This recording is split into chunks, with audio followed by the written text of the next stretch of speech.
Shalom jemaat yang dikasihi oleh Tuhan Yesus. Kita bersyukur kalau pada malam hari ini kita bisa bersama-sama kembali menikmati kebenaran firman Tuhan melalui ibadah doa malam. Ya, saya berharap kita semua diberikan kekuatan, diberikan kesehatan, diberikan hikmat Tuhan agar kita tetap kuat menghadapi setiap tantangan yang ada di depan kita. Saya mengajak Bapak Ibu Saudara semua sebelum kita merenungkan kebenaran firman Tuhan, mari kita sama-sama satukan hati kita mau berdoa, mohon pimpinan daripada kuasa Tuhan. Mari kita berdoa. Bapa, di dalam nama Tuhan Yesus kami bersyukur kalau pada malam hari ini Tuhan berikan kepada kami kesempatan bersama-sama merenungkan sedikit dari kebenaran firman-Mu. Tuhan, sebelum kami mengambil bagian di dalam kebenaran firman Tuhan, mari Engkau urapi setiap kami, baik hamba-Mu yang menyampaikan kebenaran firman Tuhan, baik jemaat Tuhan yang sedang menyaksikan melalui video. Terima kasih Bapak untuk malam hari ini. Sebentar kami akan mendengar firman-Mu, Tuhan urapi agar setiap kami boleh diberkati oleh kebenaran firman Tuhan. Di dalam nama Tuhan Yesus kami berdoa dan bersyukur. Haleluya. Amin. Kebenaran firman Tuhan malam hari ini saya ambil dari kitab 2 Petrus pasal yang kelima. 2 Petrus pasal yang kelima ayat yang ke-8. Ya, hanya satu ayat saja, saya berharap nanti kita bisa belajar sama-sama. 2 Petrus pasal yang kelima ayat yang ke-8 saya akan bacakan untuk kita semua. Sadarlah dan berjaga-jagalah, lawanmu si iblis berjalan keliling sama seperti singa yang mengaum-ngaum dan mencari orang yang dapat ditelannya. Sekali lagi saya bacakan untuk kita. Sadarlah dan berjaga-jagalah, lawanmu si iblis berjalan keliling sama seperti singa yang mengaum-ngaum untuk mencari orang yang dapat ditelannya. Saudara yang dikasihi oleh Tuhan, satu kebenaran firman Tuhan yang begitu luar biasa ketika Rasul Paulus menasihatkan kepada para penatua, para penilik-penilik jemaat bahwa kita sebagai orang percaya harus menyadari bahwa di balik semua kehidupan kita, di balik kepercayaan dan iman kita di hadapan Tuhan, ada satu sosok yang selalu mengintai.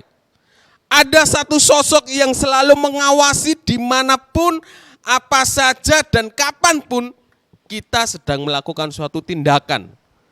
Nah, satu kebenaran firman yang di dalam khususnya di bagian ini diceritakan bahwa Petrus ingin memberikan sebuah nasihat kepada jemaat Tuhan. Ingat, memperingatkan kepada kita semua bahwa ada yang sedang mengintai kita dan kapan saja kalau ada kesempatan dia akan siap untuk menelan. Saudara, ada begitu banyak persoalan, ada begitu banyak tantangan yang kita alami ya hari-hari ini. Tentu saya tidak perlu menyebutkan, kita semua pasti punya masalah masing-masing ya. Baik itu masalah keluarga, baik itu masalah ekonomi, pekerjaan dan lain sebagainya. Dan itu semua ketika kita mau merenungkan, ketika kita mau berpikir ke belakang, sebenarnya itu semua akan menjadi satu celah atau bisa menjadi sebuah celah atau lubang di mana lawan kita, yaitu disebut dengan si iblis ini, siap untuk menerkam kita. Saudara, kita tahu bahwa salah satu strategi yang dilakukan oleh iblis adalah yang pertama, dia selalu melihat bagaimana perbuatan kita, dia selalu melihat bagaimana percakapan kita atau cara berbicara kita, perkataan kita, bagaimana kita melakukan semua aktivitas kehidupan kita. Dan strategi iblis untuk menjatuhkan setiap orang percaya adalah yang pertama, dia akan melihat bagaimana cara kita bertutur kata. Perkataan, perhatikan baik-baik bahwa perkataan manusia bisa saja menyakiti orang lain. Perkataan manusia bisa menyakiti hati sesama. Makanya ada istilah ya, lidah itu lebih tajam dari pedang. Nah saudara, ternyata perkataan ini seringkali ketika kita tidak sadari, ya, itu bisa menyakiti orang lain, bisa melukai hati orang lain, bahkan bisa membuat dia sakit, dia bisa marah begitu dahsyat kepada kita hanya karena kata-kata. Dan strategi yang kedua yang biasanya dipakai oleh iblis untuk menjatuhkan manusia itu adalah melalui tingkah laku. Tingkah laku atau perbuatan kita. Jadi tingkah laku perbuatan kita seringkali ketika kita tidak sadari itu bisa membuat hati orang lain terluka. Ya, bisa membuat orang kecewa. Dia melihat bahwa ketika kita sudah berbicara A, tetapi ketika perbuatan kita mengarah ke B atau tidak sesuai dengan apa yang kita katakan, itu bisa membuat orang lain seolah-olah kok begini.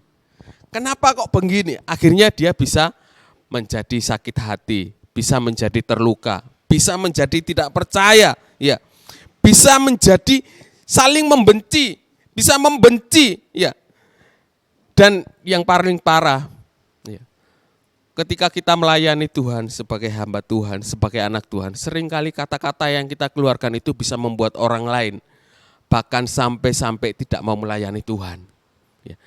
Perbuatan kita bisa membuat orang lain yang tadinya semangat melayani, akhirnya tiba-tiba dia langsung down. Dia bilang, oh si A ngomong sama kelakuan gak sesuai.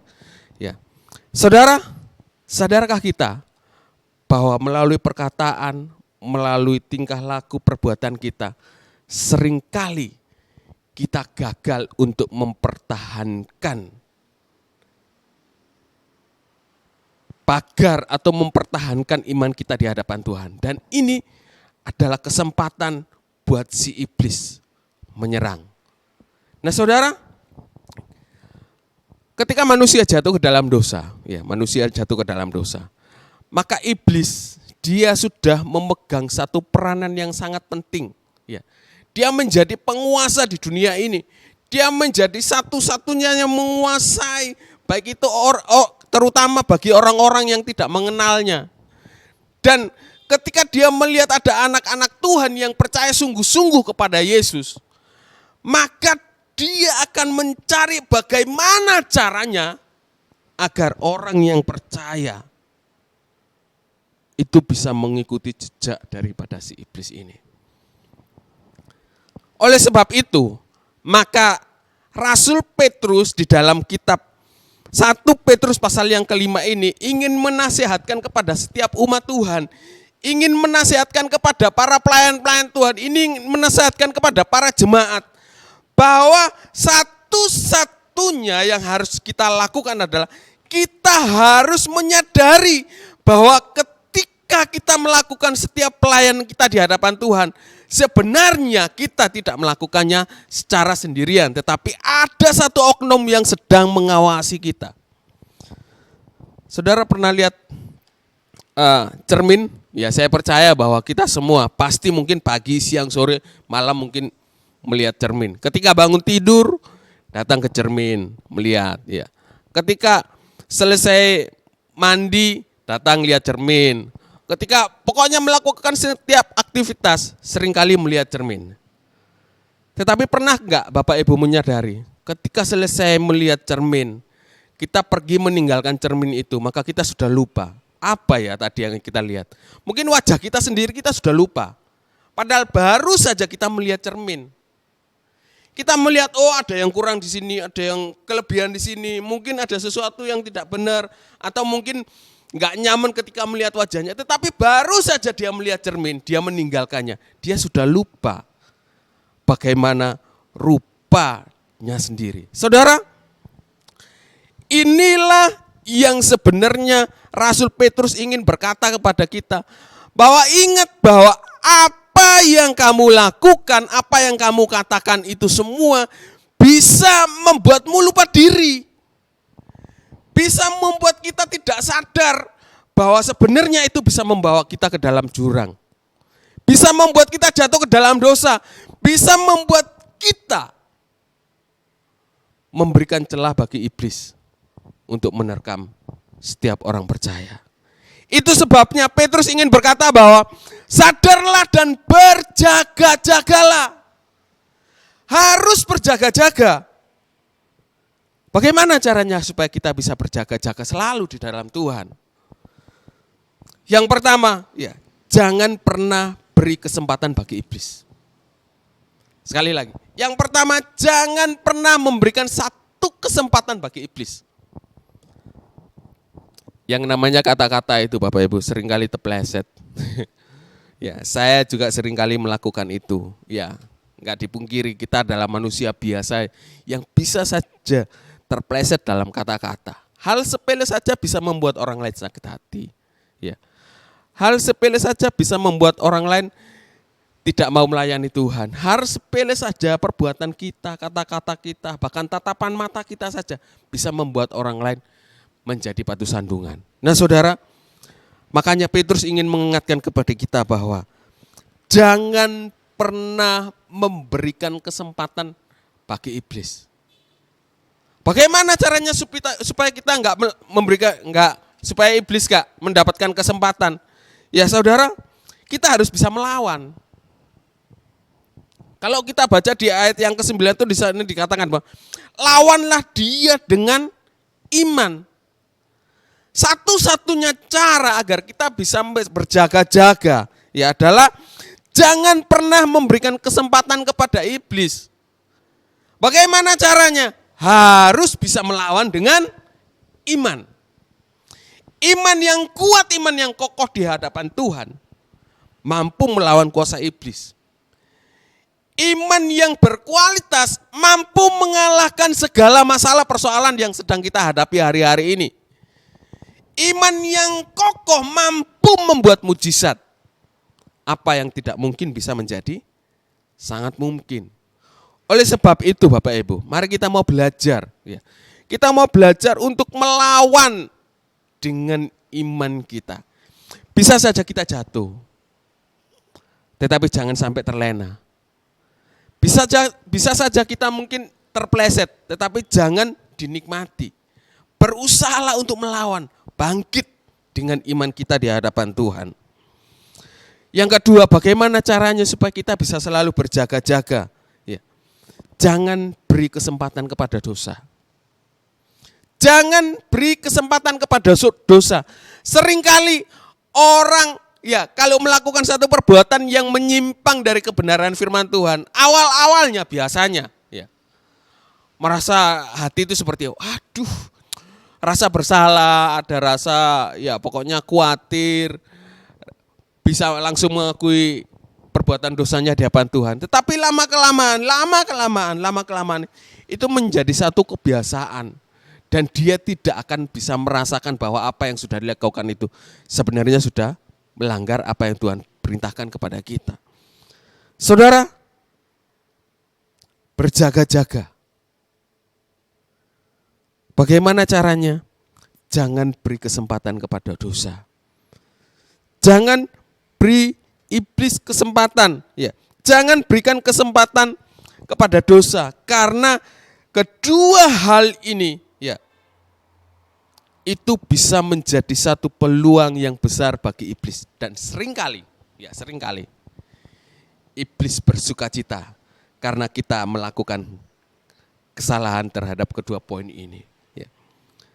Memberikan kesempatan kepada iblis dan kita ya memberikan kesempatan untuk melakukan dosa. Dan kedua hal ini seringkali dimanfaatkan oleh iblis untuk menjatuhkan kehidupan orang-orang percaya.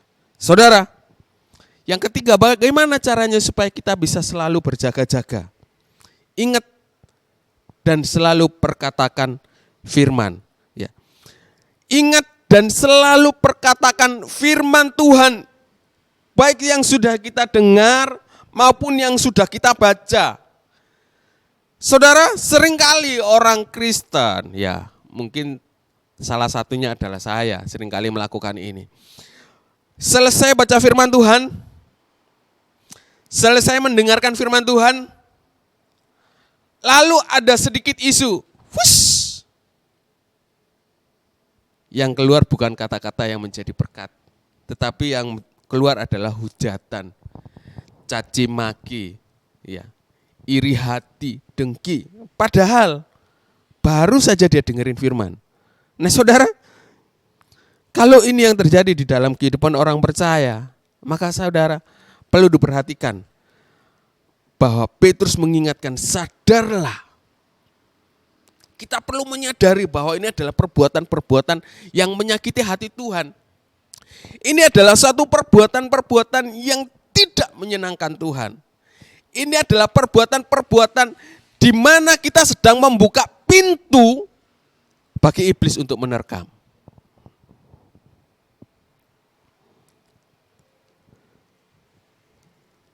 Yang ketiga, ya, selalu perkatakan firman Tuhan. Baik yang sudah kita baca maupun yang sudah kita dengar. Lakukan itu semua Bapak Ibu di dalam hidup kita. Dan yang terakhir, undanglah Tuhan Yesus campur tangan di dalam kehidupan kita. Seringkali yang pertama mungkin kita sudah mulai tidak memberikan kesempatan. Hari ini kita bertekad, saya tidak akan pernah memberikan kesempatan kepada iblis. Saya tidak akan pernah memberikan kesempatan untuk melakukan dosa.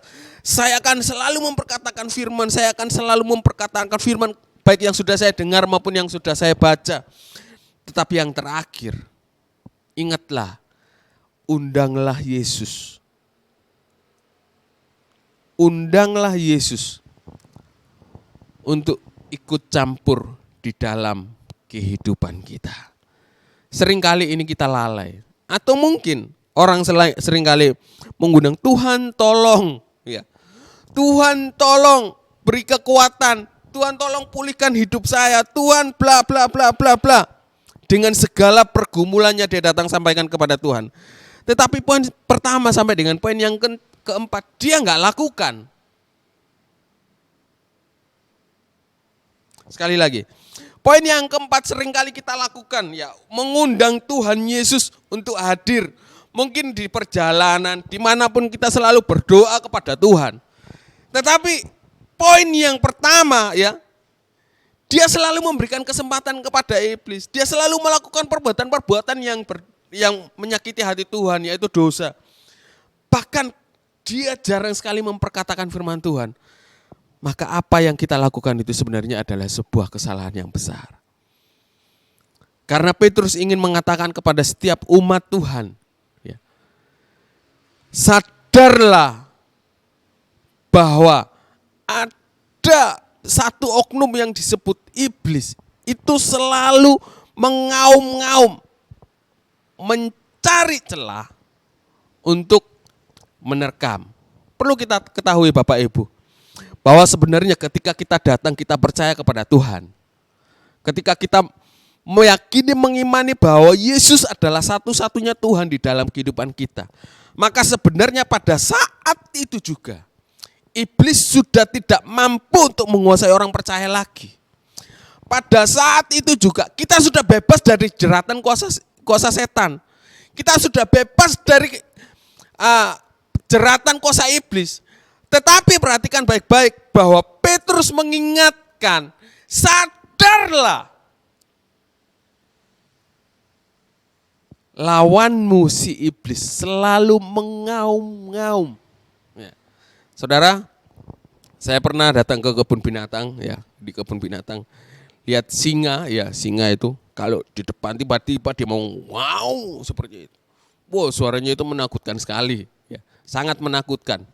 Nah saudara, pernah nggak Anda membayangkan, ya, kalau seandainya iblis ini kita bisa lihat, maksudnya bisa kita lihat dengan kasat mata kita, dan dia selalu berkeliling di sekitar kita dan dia selalu mengaum-ngaum, apa yang terjadi Bapak Ibu? Saya pikir kita akan merasa hidup di dalam ketakutan, betul? Kita hidup di dalam ketakutan, dan apa yang perlu kita lakukan? Kita akan berusaha untuk memagari sekeliling kita sekuat-kuatnya. Supaya apa? Supaya singa yang sedang mengaum-ngaum di sekeliling kita itu nggak sampai masuk, nggak sampai datang untuk menerkam diri kita. Tetapi yang jadi persoalan adalah singa yang sedang mengaum-ngaum itu nggak kelihatan. Dampak dan wujudnya tidak kelihatan. Dan ini membuat banyak orang lengah. Ini membuat banyak orang nggak peduli tentang pagar tadi, nggak peduli tentang cara membatasi dirinya. Supaya apa? Supaya singa itu bisa nggak bisa masuk untuk menerkam. Nah dari situlah Petrus ingin mengingatkan kepada kita. Ya sekali lagi Petrus ingin mengingatkan kepada kita bahwa kita harus menyadari itu. Satu-satunya cara adalah kita harus selalu berjaga-jaga. Seperti tadi saya katakan tadi, kalau misalnya itu kenyataan di dalam kehidupan kita, secara fisik kita bisa melihat, maka saya percaya tidak ada satupun orang yang akan lengah dari hadapan singa. Tidak ada satupun orang yang tidak memperhatikan pagar jeruji ya, yang ada di sekelilingnya. Tidak ada satu orang pun yang membiarkan ruangannya itu terbuka satu celah apapun. Tetapi Petrus ingin mengingatkan kita bahwa iblis itu seperti singa yang selalu mengaum-ngaum. Dia selalu ada di sekeliling kita, dia melihat dan dia menakuti. Dia berusaha untuk masuk menerkam setiap orang percaya.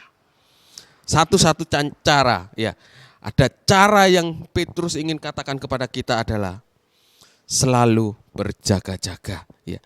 Jangan pernah beri kesempatan. Kalau ada sesuatu yang lowong, hari ini mungkin kita melakukan kesalahan, cepat-cepat tutup itu. Caranya seperti minta ampun di hadapan Tuhan. Ya. Minta pertolongan Tuhan, minta kekuatan daripada Roh Kudus. Supaya apa? Supaya kita bisa kuat untuk menghadapi setiap ujian. Supaya kita bisa kuat untuk menghalau akan kuasa iblis ini. Satu kebenaran firman Tuhan yang diberikan oleh Petrus kepada kita. Biarlah ini semua menjadi sesuatu cara bagi setiap umat, bagi setiap orang percaya agar kita selalu berjaga-jaga. Enggak ada cara lain. Apalagi situasi yang seperti ini. Ya. Situasi yang sangat-sangat mencekam seperti ini. Kalau saya boleh bersaksi sedikit sebelum saya berangkat ke tempat ini, ya sebelum saya datang untuk menyampaikan kebenaran firman Tuhan. Sebenarnya di dalam diri saya ini sedang diuji dengan satu ujian yang cukup berat. Kenapa? Karena kakak ipar saya saat ini sedang menghadapi hidup dan mati di rumah sakit. Dia sedang menghadapi satu situasi yang berat. Buat saya itu adalah satu situasi yang berat. Makanya dari tadi saya sama Kak Yafet, ya, saya bilang, Kak, aku nggak fokus. Kak, aku nggak fokus. Aku nggak fokus. Tetapi kembali lagi, ketika saya merenungkan kebenaran firman Tuhan ini, firman Tuhan seolah mengatakan, kamu nggak boleh lengah. Kalau kamu lengah, ya, iblis yang akan menang. Dia akan tertawa bahagia. Kalau kamu down, dia akan bahagia. Bagaimana caranya? Ya saya harus lawan. Dengan apa? Dengan iman yang Tuhan berikan di dalam hidup saya. Biarlah kebenaran firman Tuhan bisa menjadi satu kekuatan yang baru di dalam kehidupan kita. Ingat, ya, sekali lagi saya ingatkan. Di sekeliling kita ada singa yang sedang mengaum-ngaum.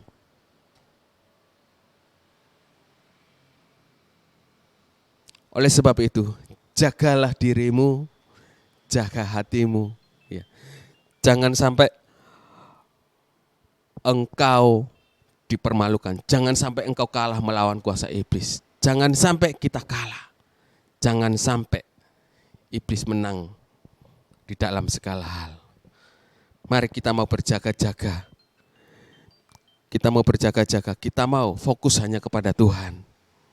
Karena Dialah satu-satunya yang ketika datang menyelamatkan hidup kita, maka di sanalah Dia akan memagari hidup kita. Dia akan memegang teguh tangan kita dengan kekuatannya.